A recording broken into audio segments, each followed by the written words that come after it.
In this environment, we cannot have things that we do to ourselves to slow ourselves down.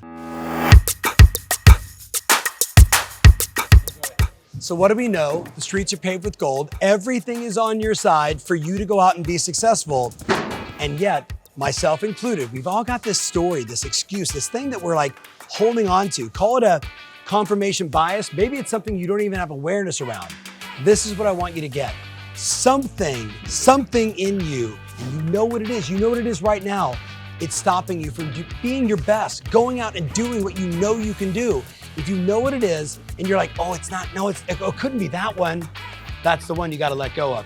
That's the one you gotta stop. If you're like, I do that, but it never really creates too much of a problem, that's the thing you have to stop doing.